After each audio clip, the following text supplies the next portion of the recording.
Hadithi hii imeandaliwa na Pascal. Jina la hadithi hii ni Ndoto ya Jason. Jason alikuwa kijana wa miaka 15 akiishi katika mji mdogo wa mwanzoni. Alikulia kwenye familia maskini, lakini ndani yake alihifadhi ndoto kubwa. Alikuwa na kipaji cha kipekee cha kuimba na kucheza, kipaji ambacho alitumia kuimba nyimbo za Injili na kumtukuza Mungu. Kila Jumapili baada ya ibada, Jason alikuwa akisimama mbele ya waumini na kutoa burudani yenye nguvu za kiroho. Licha ya kipaji chake, maisha hayakuwa rahisi. Watu walimdharau, wakimwambia kwamba hawezi kufanikiwa kwa kuimba nyimbo za Injili na kucheza. Nyimbo za Injili haziwezi kukutoa kwenye umaskini, Jason, wengine walimwambia. Lakini ndani ya moyo wake aliamini kuwa kipaji chake kilikuwa zawadi kutoka kwa Mungu na lazima aitumie. Katika mji huo, si watu wote walimshabikia. Wengine walimkejeli, wakimwambia kuwa anapoteza muda. Huo mchezo wako wa kurukaruka hautakupa chochote, alisema mmoja wa wakazi wa mji. Huwezi kufikia chochote ukiimba nyimbo za Injili tu. Huo ni muda wa kupoteza, mwingine aliongeza kwa dhihaka. Hata baadhi ya marafiki zake walimkatisha tamaa. Jason, njoo tufanye kazi za maana, muziki wa Injili hautakulisha, walimwambia. Maneno haya yalimuumiza Jason, lakini kila alipohisi kukata tamaa, aliomba na kuimba wimbo wa matumaini. Alijikumbusha kuwa Mungu hakutoa kipaji kwa bahati mbaya. Siku moja, kanisa lao lilikuwa na tamasha kubwa la nyimbo za Injili. Wachungaji walialika waimbaji kutoka sehemu mbalimbali za nchi, na Jason aliombwa kuimba kama sehemu ya waimbaji wa eneo hilo. Ingawa wengine walimwambia hawezi kushindana na waimbaji wakubwa, alikubali.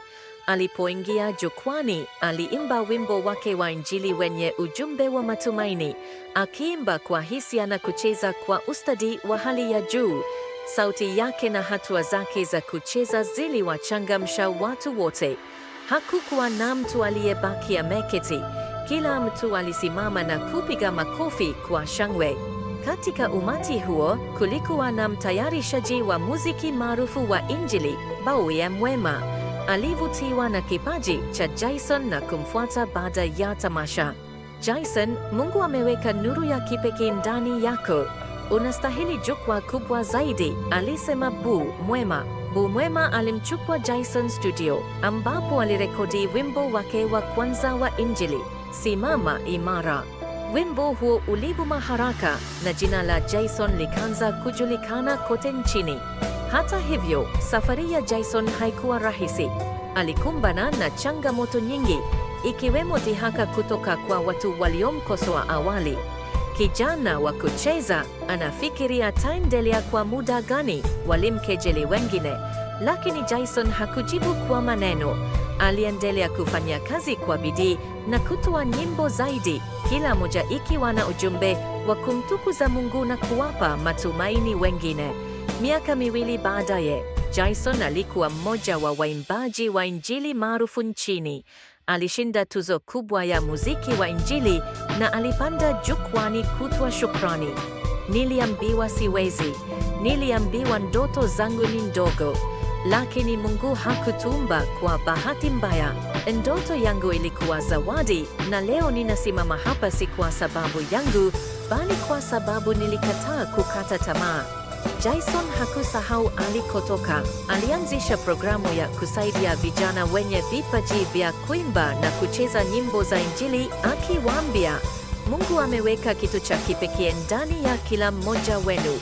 Msikate tamaa hata kama watu wanawavunja moyo. Kupitia juhudi zake, vijana wengi walihamasika na mji wa mwanzoni ukawa maarufu kwa kuwa kitovu cha vipaji vya nyimbo za Injili. Hadithi ya Jason inatufundisha kuwa kipaji ni zawadi kutoka kwa Mungu, na maneno ya kuvunja moyo hayawezi kuzima mwanga huo. Ukiwa na imani, bidii na uthabiti, hata ndoto kubwa zinaweza kutimia na maisha yako yanaweza kuwa baraka kwa wengine.